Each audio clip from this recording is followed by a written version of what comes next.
Welcome, and thank you for joining us virtually for the 2020 State of the School District. My name is Anthony Pizer, and I'm the chair of the Sioux Falls Public Schools Education Foundation Board of Directors. This format may look a little different than our events in the past, but we're still celebrating teachers and students, highlighting the programs the Education Foundation supports, and finishing with a fireside chat with Dr. Jane Stavum, the new school superintendent. The State of the School District would not be possible without the generous support of our sponsors. Tonight, we recognize the First National Bank in Sioux Falls, First Premier Bank and Bank Card, SDN's Communications, and the Event Company for their investment that they've made in this program. All four businesses have been longtime supporters, and their donations are critical to helping us meet our mission of empowering both students and teachers. Before we start highlighting the incredible educators who are making a difference in the classroom, I wanted to take some time to share some information about the Education Foundation. Because we're not bound by the physical space restrictions, more attendees are able to join us, and we know that some of our viewers may not be as familiar with our organization. The Sioux Falls Public Schools Education Foundation believes in students, and we believe in opportunity. It's our goal to bring the two together. Since 2008, when the nonprofit officially filed its Articles of Incorporation, the organization has been working to give students hands-on, immersive experiences in the classroom. One way we do that is by providing educators with the tools they need. The Education Foundation bridges this gap through three main programs. Any teacher in the Sioux Falls School District is able to apply for up to $10,000 each year through the Public School Proud Grant Program. Educators can submit requests for materials that foster creativity, enhance engagement, and cannot be funded through other avenues. Applications are blindly reviewed by an outside committee to ensure the materials meet the district's curriculum, technology plan, and strategic goals. This committee makes a final recommendation to the Education Foundation Board of Directors. During the 2019-2020 school year, the Education Foundation awarded $100,000 through this program, which was a record-setting achievement. We funded 32 grants, and we'll highlight the winners later in this event. Providing support to staff is critical, and that's why the Education Foundation provides first-time teacher grants, our second program, to all first-time, first-year teachers. Every year during new teacher orientation, the Education Foundation surprises new staff with the announcement that they'll receive $200 to purchase the materials they need to equip their classrooms. Educators have used funds to buy art supplies, organization kits, puzzles, games, classroom sets of books, bulletin board materials, and more. Last summer, we awarded 62 first-time teacher grants. This year, the Mary Chilton chapter of the Daughters of the American Revolution and Billion Chevrolet have generously agreed to sponsor this program. We want to retain the talent we attract, and this is one of the ways we let educators know we appreciate their commitment to the district and its students. The third program the Education Foundation supports is the Student Success Fund. Working collaboratively with the Department of Student Services and the social workers employed by the district, we're able to offer basic needs to families living in crisis.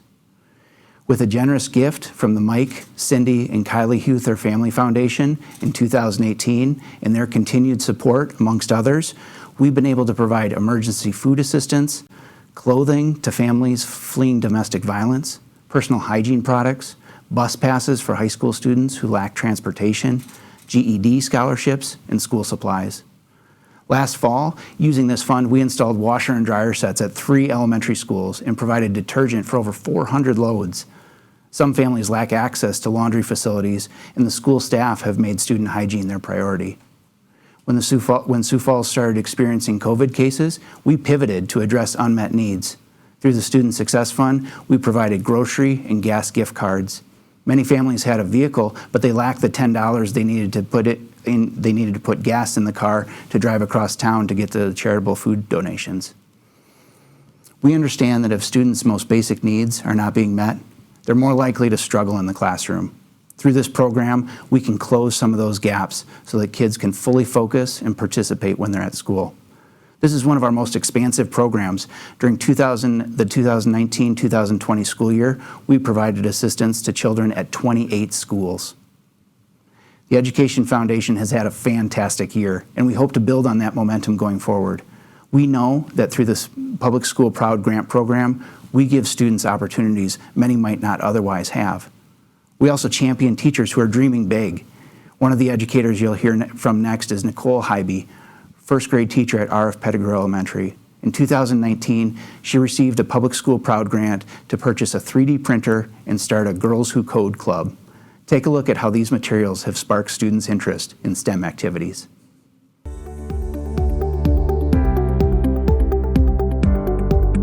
First, we kind of need to learn a little bit about the 3D printer. Anything you can imagine, you can create.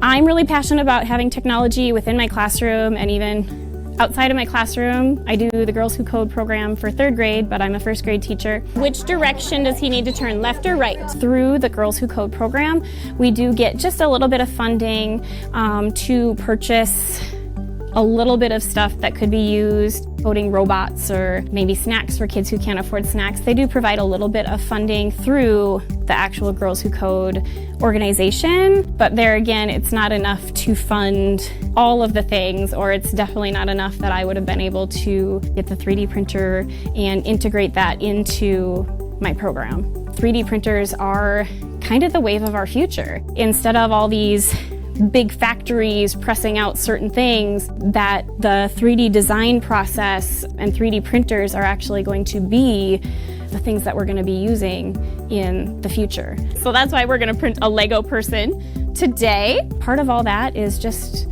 exploration. So, there's going to be times where we print something and it might not work out, but what I'm teaching my kids on top of the coding is that it's okay to make mistakes. It's okay for things not to work out, that what we're doing, whether it's coding, whether it's designing something on the 3D printer, it's all about working your hardest, trying your hardest, and not giving up, that eventually something's going to come out of it.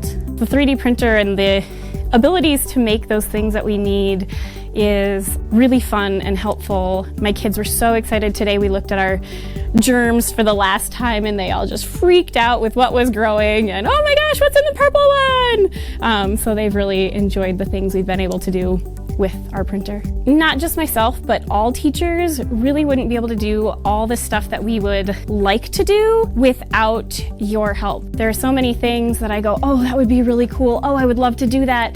But it's like, okay, I've already spent $200 of my own money buying whatever for the classroom or buying this for my classroom. And so, there's all these great things out there, things that I would love to do, but it comes down to, if the school's not going to purchase it for me, how am I going to purchase it? The printer is to help not just my classroom, not just my Girls Who Code, but the whole school. When our kids get out of school, there are jobs out there that aren't created yet. And we can about guarantee that those jobs are going to be working with technology. If we don't have technology in our kids' hands right now, if we're not teaching them how to use it appropriately, or just to be creative with using their technology, we're not helping our kids succeed for the jobs that they're going to be given when they get out of school. So just without your help, a lot of the stuff that we would like to do, we just can't afford to do it on our own.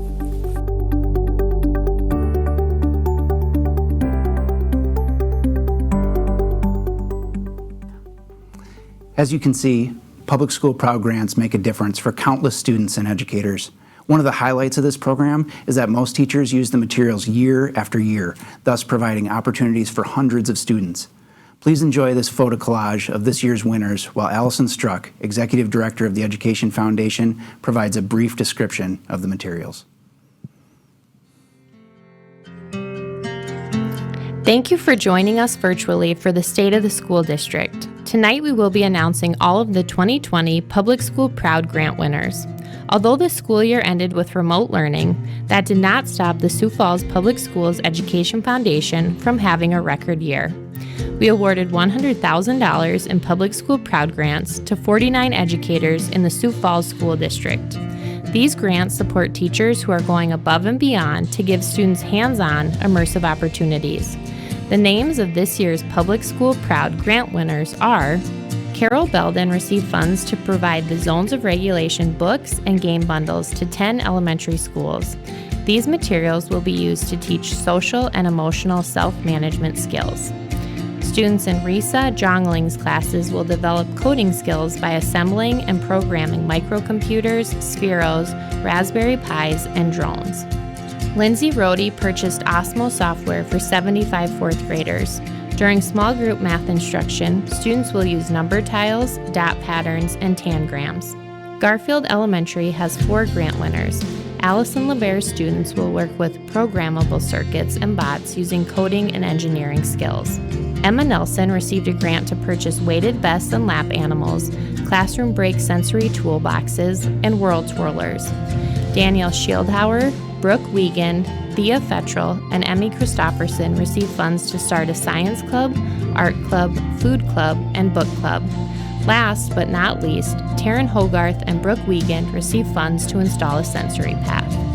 Heidi Reynolds will purchase 2 speaker systems, 4 throwable microphones, and 8 Kagan flip charts. The audio system contains innovative technology that will enable students to clearly interact. Michelle Dykstra received the next grant, and middle school students will create their own newscast, which could include introducing Students of the Month, promoting school activities, and highlighting service projects. Anna Stombach will purchase devices that high schoolers can use when conducting experiments so they can visually see changes in acceleration, temperature, pH balances, sound, and magnetic fields. Mickey Haskell and Megan Hanneman received the largest grant this spring. They purchased Dash Robotics kits and iPads. As they develop their coding skills, students will program the robots to draw, throw objects to measure distance, and play xylophones. Laura Hansen and Michelle Blair will purchase podcasting equipment for English language learners. Students will use all 4 language domains to research, storyboard, record, and edit reports. Alyssa Vandeputty and Libby Bossman will purchase a sensory path that will assist students with transitions, provide movement breaks, and help them practice gross motor activities. The next grant is from All City Elementary. Mara Coulter will purchase speaker systems and throwable microphones for the Elementary Immersion Center. This will engage all students and further develop their language skills. Margaret Orris, school counselor, will create a sensory room. She will purchase light cube stools, a compression canoe, foam pressure rollers, medicine balls, pin art, and water beads to help students who need a brain break. Tyler Beisch received a grant to enhance the science curriculum. Middle schoolers will use iPads to work through citizen science apps, augmented reality programs, and apply the built-in video features to record projects. Chris Coughlin is the next grant winner. He will purchase 200 books, which will give all freshmen and sophomores a chance to relearn how to read in a foreign language. 50 students in Kelly Pankratz's classes will experience annotating a text while reading. Supplemental activities will focus on language development in the 4 domains. Brittany Kemp, Victoria Davenport, Janet Monlux, and Trish Nelson will use adaptive musical instruments to help students with disabilities explore and enjoy music. Light up tambourines, bells, ukuleles, rain sticks, lollipop drums, maracas, and recorders will be used. Steph Haig and Cindy Breen received $2,500 for their sustainable outdoor classroom. Research shows that outdoor classrooms enhance engagement, concentration, and clarity, which correlate to greater academic success. Taryn Haggerty purchased a sensory path. It has been installed in a hallway and is an outlet for physical activities such as jumping, hopping, sliding, and skipping. Cassie McFarland purchased a light table and manipulatives, which will provide ample opportunities for preschoolers to experience various concepts in a hands-on way. Kindergarten students in Laura Preheim's classroom will use the interactive Rug Alive and additional grant materials to reinforce letters and sounds and develop early reading skills. Eliza Lelox, Shelby Bertram, Kayleen Lundquist, Heidi Williams, Sheila Pike, and Tanya Rousis from All City Elementary at Jane Addams will use funds to purchase Magnetiles, Cubelet mini makers, snap circuits, kinetic sand tools, Osmos, and iPads. Kendra Quaker used grant funds to purchase Osmo software. These devices connect to iPads, and then students use letters, numbers, and shapes to complete math, spelling, and STEM activities. Chris Byerly, Nicole Freeman, and Carissa Haddican purchased virtual reality headsets. With this equipment, students with disabilities can process situations before experiencing them, like navigating the city bus system or preparing a meal. Jennifer Castello-Pagan has purchased technology to connect via remote learning with sister classes in Puerto Rico and North Carolina. Students can share photos, videos, and presentations, further enhancing their bilingual opportunities. To improve literacy instruction, Kate Haug purchased alphabet dice, spinners, pocket cubes, and drop pans. Kindergartners will form words, practice letter recognition, and create consonant-vowel word families. Students in Levi Tweed's classes will use heart rate monitors to learn about target heart rate zones and the importance of heart rate in relation to fitness. Ricky Mikulski received a large grant to improve efficiencies in the classroom. Currently, students have to manually remove heavy contaminants from internal combustion engines. With this grant, Mikulski will purchase a spray wash cabinet, thus providing the proper equipment used by the automotive industry. Students in Jillian Thomas's English classes will use iPads to complete a multitude of projects. Examples include creating an anti-bullying PSA while discussing mob mentalities in To Kill a Mockingbird, and reenacting, filming, and editing scenes from Macbeth. Nicole Hybe purchased GPS units for her first graders. Small groups will type in coordinates and follow directions to a specific destination. Once they reach the desired location, the students will learn or review an academic concept. As you can see, we had an incredible group of grant winners, and we provided $100,000 to make these classroom enhancements a reality. None of this would be possible without the generous corporate and individual donors who invest in our mission. We at the Foundation would like to extend a sincere thank you to the public school supporters who champion our students and educators. Your donations and in-kind services make a world of difference.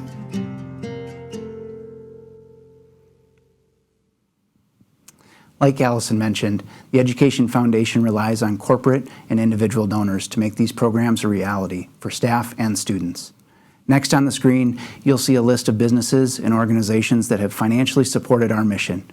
We are the philanthropic arm of the Sioux Falls School District, and when a donor makes a gift to the Education Foundation, they're supporting 25,000 students and 3,400 staff members. Any teacher can apply for a Public School Proud Grant, and all new teachers are eligible for the first-time teacher grants.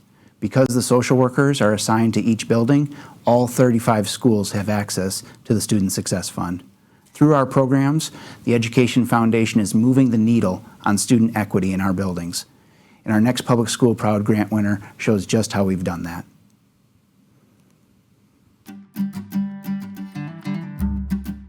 I wrote a grant for virtual reality headsets. I've got a lot of kids I know that will never be able to afford to travel outside of the country. And it's just a really neat opportunity with the technology that we have now that's available. What an opportunity to show these kids the world. There's so much they can see, culture, architecture. The possibilities are just really endless. There's so many different ways that VR can basically get you into an environment without having you to even leave the classroom. We used VR twice now and it looked pretty cool. We could look around at different sites in Germany and we could maybe see the Alps too. And yeah, it is pretty cool to have it. In German class we've been learning a lot about culture and sites too, and now we can actually see them. You actually in the situation, you can actually look around. If you look left, you're going to look left like you were looking left in real life. It's just such a neat opportunity to be able to bring that into the classroom. It's like you don't have walls anymore. Suddenly the kids, it's such a chance, I think, when I can still be, I can direct it with an iPad and show them what I want them to, or I can free them up to explore on their own a little bit and then tell me in the language what they saw, what they found. They can do comparisons to our country versus what they saw there and discover that on their own versus me telling them. I think it means so much more when the kids are able to do that on their own. Anything that induces higher levels of engagement, that's something, even as an educator myself, I have always wanted to get kids more engaged in the classroom just because they're gonna be more into the lesson. And when I can do that, I know that it's a successful lesson.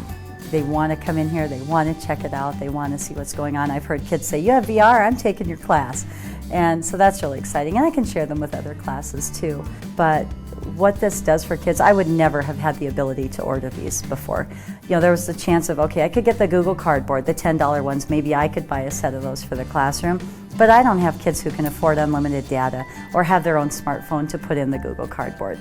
So because the foundation's here, we can give these kids this amazing experience. And I am so grateful for the donors. I am so grateful for the foundation and all the work that they do to give our kids this opportunity. When we get grants like the one that Britt Sampson got, it's one of those things to where $5,300 goes a long way. You know, it gets 15 devices in the hands of students, and it's one of those things to where they can give that immersive experience, that full engagement of what you normally wouldn't be able to get into. So it's one of those things where it's a complete game changer, and a little bit goes a long way in the hands of in students and staff.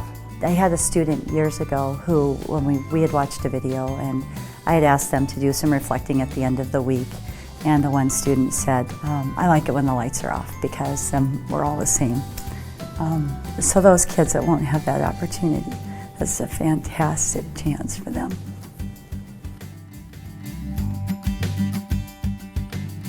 As you can see from Britt Sampson and Nicole Hybe, public school proud grants make a difference, giving students opportunities they wouldn't have otherwise and providing educators with materials they couldn't purchase on their own.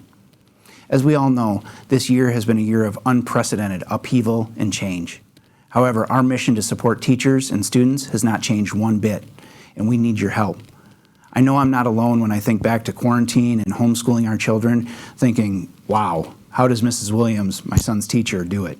I had immediate empathy for every teacher in the district.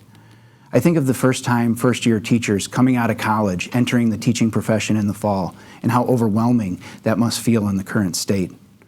I think of the students whose families lost hours or perhaps their jobs altogether due to COVID-19, and how many of those students will not have the necessary supplies to begin the school year. However, knowing the Education Foundation has its 3 programs in place and ready to go gives me great confidence that we can meet these challenges as a community head on and prepare our teachers and students for a very successful and innovative year ahead. Please visit our website at the address below and give as you are able for our community, our schools, our teachers, and our students. I believe our brightest days lie ahead of us, and I thank you for your support.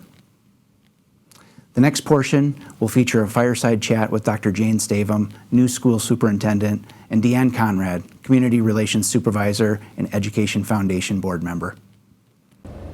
Hello, and thanks for joining us. I'm Deanne Conrad, Community Relations Supervisor for the Sioux Falls School District, and we are blessed to be joined by Dr. Jane Stavum. She is our new superintendent of the Sioux Falls School District.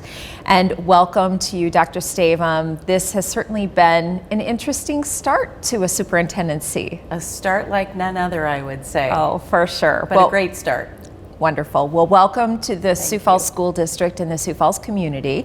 And we're happy to have you here leading us through a very challenging year. So we're going to be talking for the next 15-20 minutes about the state of the school district. And so let's start in terms of what your interest was and what brought you to Sioux Falls. Why Sioux Falls? Well, Sioux Falls is a great community, and as we went through the interview process, that was just reinforced over and over again. And now as I've been able to meet people and see some of the things that have been done by our community and the generosity that's evident throughout our district, all of that has just been reinforced. You know, it's a strong, healthy school district, but yet there are some areas where I thought I could add value. And some things that the school district has already been working on as part of the current strategic plan, things that will be continuing, and now kind of a different version of that after having the closure last spring, and then trying to kind of pick up from where things were and move forward over this next school year. So some of our main focuses in the past have been increasing reading scores and making sure that our high school students are graduating and getting all of the information and the education they need to be successful adults. When you look at our strategic plan, what are those things that you talked about or thought about that you could add value to for the school district? You know, the partnership aspect of what we're doing is really important, and I think all of that comes down to opportunities for our students. And so I want to look for ways that we can increase those opportunities, more partnerships, more career pathways, even down to our middle and elementary age students. What are some ways we can continue to connect there? And then part of that also focuses on the elementary and kind of that K2, 3 grade level with reading achievement and math achievement. I think there's some room for growth there and really digging into our achievement data and looking at it maybe in some ways that we haven't thought about, or ways that help us be even more analytical, which is going to be even more important now knowing that kids have had some missed learning time from this spring. So it's really that whole pre-K even picture all the way through graduation. You know, when we think about graduation rates, it's not just a high school thing, it's an entire system. And so really it's analyzing all of the different levels and all of those achievement pieces to kind of form that picture of where are we now currently and where do we go from here to move things to a better place for our kids. Wonderful. Well, you talked a bit about the closure in the spring. We hear often about achievement gaps or learning loss that happens just over the summertime. But the closure in the spring, of course, then adds to that and makes that a more complex problem. How will teachers be approaching that as they come back into the school year, knowing that there's always a bit of learning loss over the summer, but really having to ramp up because they didn't have contact with their students that last quarter of the school year? Yeah, we're going to be doing some assessing early on. And I know that term assessment, you know, people think, oh, we're testing kids too much, but we really have to know. It's a diagnostic tool that we have to use in order to really find out kind of where the starting point is for our students. And I think that will probably drive hopefully a greater sense of urgency about some of the intensity that we need to apply as kids come back, and having our parents partner with us, having our organizations in our community partner with us to really help kids accelerate their learning. It may be taking some of the interventions that we've used and doing them differently, maybe more time in our schedule spent on that, with small groups, things that play into that classroom structure. But all of that is also being done with this layer of kind of logistical planning that we've had to do this year. So when I say reading with kids in small groups, that looks different because of some of the needs that we have with physical distancing and with some of the protective factors that we're trying to put in place as we start the year. So there's complexity upon complexity this year. And so we're trying to help people feel good about the start of the school year, knowing that they're thinking about a lot of things, but at the heart of what we do is teaching and learning. And so as we kind of get used to being back in school, we haven't been there since March. Right. It's then how do we get back to teaching and learning, and how do we see it through that lens of, gosh, you know, we've got some time to make up. It's kind of when you leave and you're late and you're hoping, you know, you can make up some time, but yet you're still having to do that within the parameters of the speed limit and of the directions you can take. But you can also maybe, you know, take a different route or do some things in a different way to really get kids moved along. I don't think we know yet what that's going to look like, but I think we'll have a clearer picture once we get those first few weeks, that first month of school underway.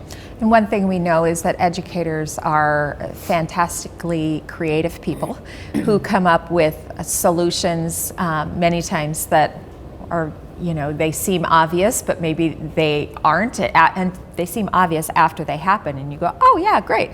And some of those creative things have displayed themselves as we're coming back to the classroom in terms of classroom setup because of COVID and the challenges facing there. We've seen our teachers jump into action and just take charge and say, how am I going to make this better for my students? And so some of the things you've seen so far, what are your thoughts about those things? Our teachers are brilliant at this. This is what teachers do.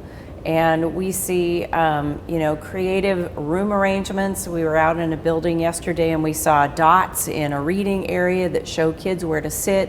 We've seen some creative versions of seating where students still have some choice maybe for where they sit or what they do in a classroom, but it's spaced differently.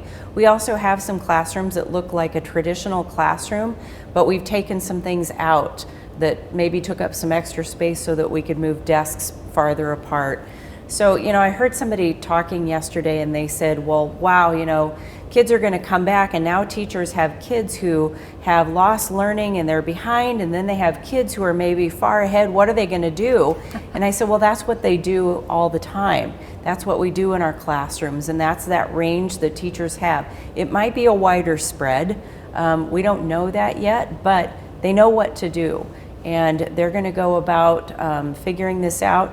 They're also sharing those best practices. You see kind of things catching on where they say, oh, I hadn't thought about spacing my classroom this way, or we hadn't thought about our schedules this way. Our principals have been meeting and doing some question and answer sessions, and through that they're sharing some ideas and saying, oh, okay, some people are really good at envisioning something that's not there. Some people need an example of it, and we have all of that happening right now.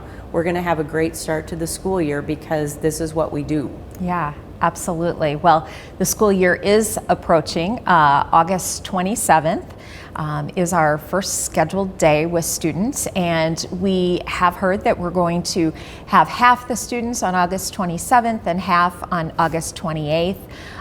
Using that sort of modified on-campus schedule where we have half of the students in with us. Explain the reasoning for that so our families and our donors understand what's happening there.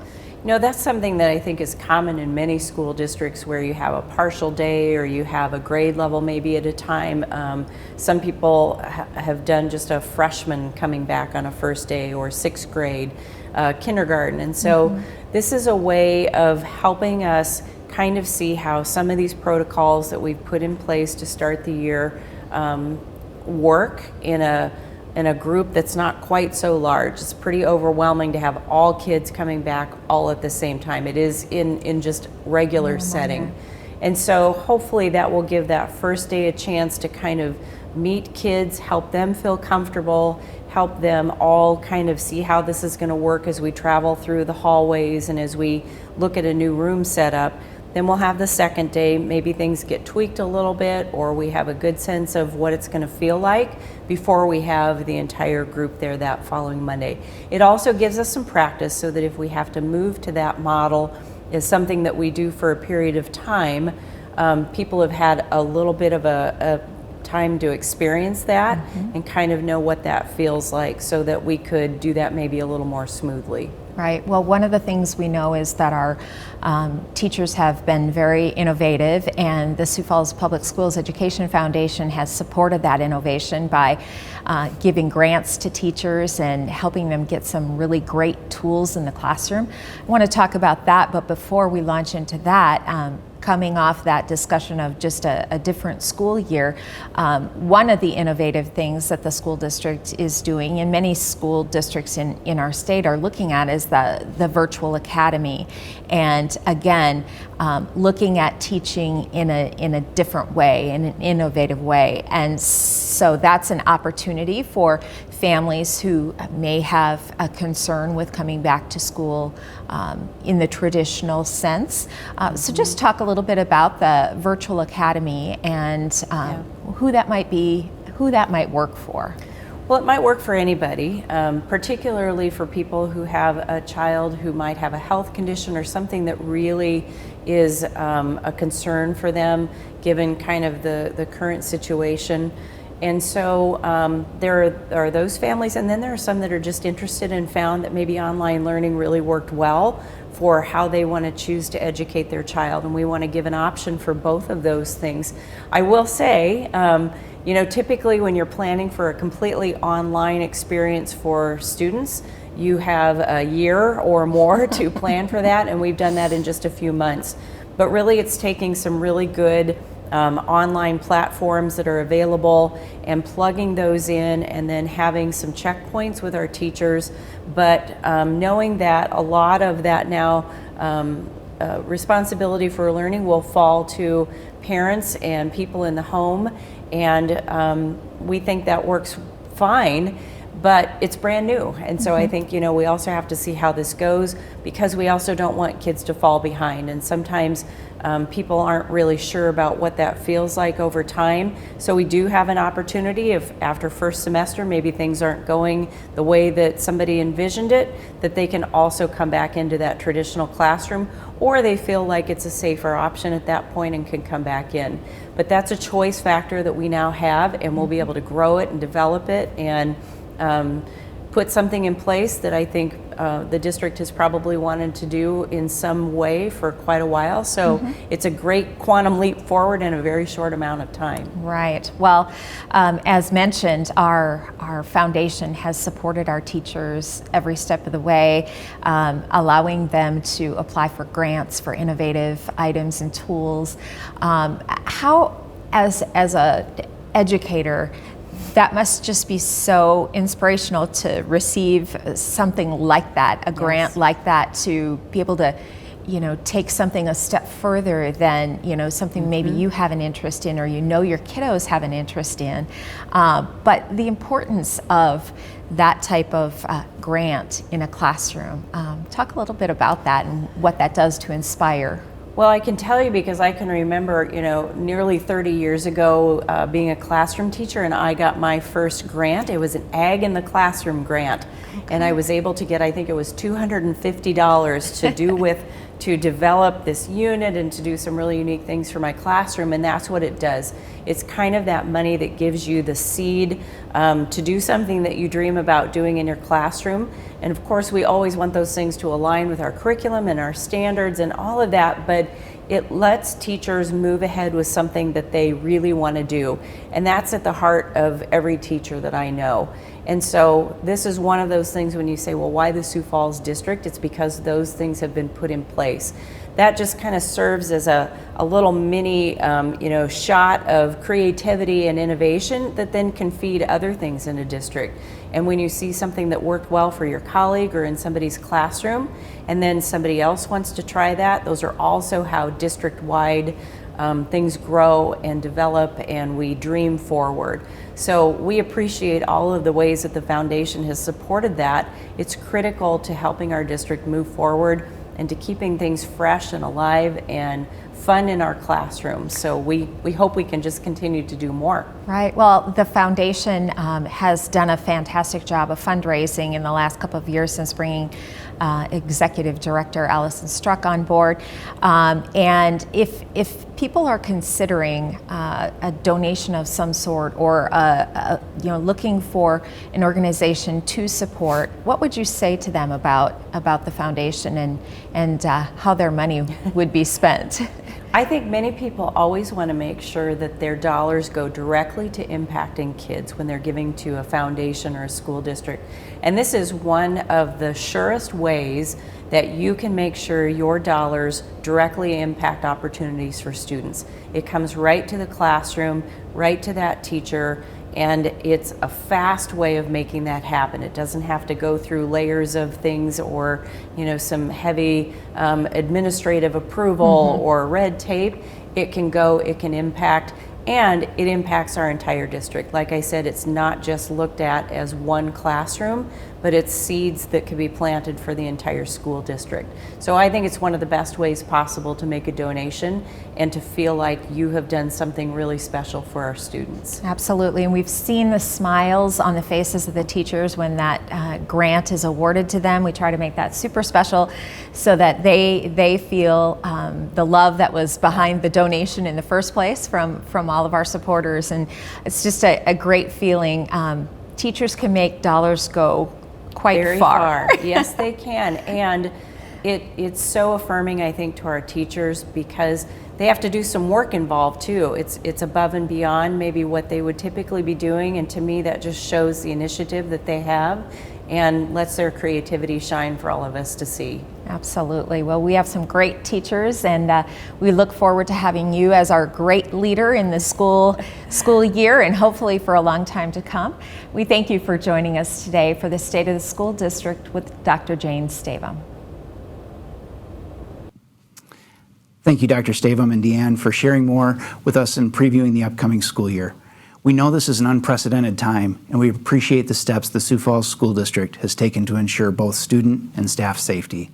The Education Foundation will continue to work with its partners to find ways to support unmet needs. Collaboration is the key, and we value our relationships with both the district staff and our community partners.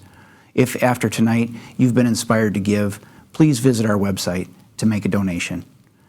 Now, more than ever, our educators need our support. They're navigating a new normal, and as Deanne noted, teachers are fantastically creative people. And if there are ways we can foster innovation and engagement in the classroom, we want to do that.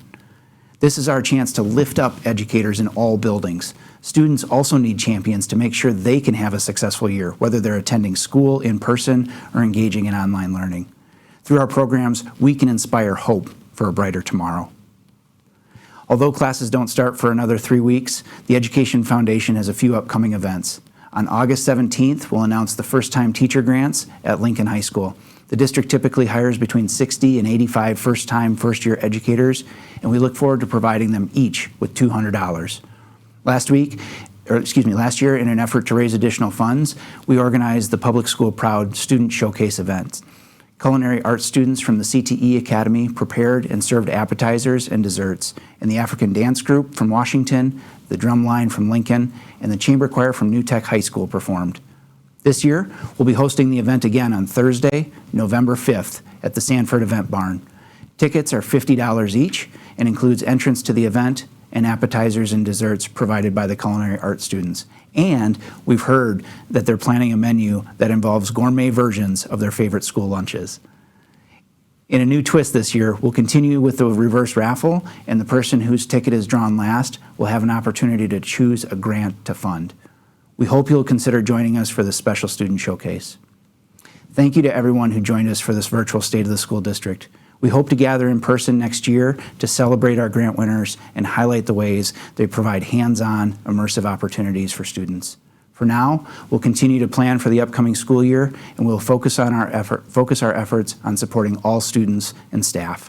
If you'd like to stay up to date on what we're doing, please like the Education Foundation on Facebook. Thank you again for joining us and for donating to support our mission. Your gifts ensure that we can continue to provide opportunities for both students and teachers. And before we close, I'd like to recognize the Education Foundation Board of Directors. This is one of the most engaged boards on which I've served, and these individuals dedicate countless hours to advancing our goals.